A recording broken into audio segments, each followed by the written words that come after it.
सरकार काय म्हणतं 45 दिवसाने हे गॅस सिलेंडर मिळणार, बरोबर. पण सर आम्ही दीड महिना 2 महिने लोक गॅस घेत नाहीत, त्यांचा राखीव असतोच की नाही. पहिल्यांदा तुम्ही काय सांगितलेलं आहे, वर्षाला 6 गॅस मिळणार, वर्षाला 6 गॅस मिळणार. आता तुटवडा आहे मान्य आहे, पण जे गोरगरीब आहेत सर त्यांच्याकडे एकच सिलेंडर आहे, नाही परिस्थितीमुळे नाही घेऊ शकलेत त्यांनी सिलेंडर, त्यामुळे त्यांना तरी मिळायला पाहिजे ना. आणि ते छोटे छोटे मुलं असतात, आता हा सिलेंडर एवढा उचलून वरती जिन्यावरनं न्यायचं, म्हातारी कोतारी लोक असतात, जे आजारी माणसं असतात, त्यांना नाही हे होत आहे ना. आता तुम्ही तर म्हणताय गॅसचं आहे भरपूर साठा आहे, मग तो साठा गेला कुठं? सर्वसामान्य दिसतोय कुठं साठा?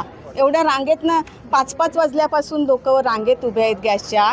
मग ते तुम्ही जाताना सगळे परस्पर जात आहेत घेऊन, कारण त्यांना 40 दिवसानंतर मिळणार आहे असं म्हणतायत ना.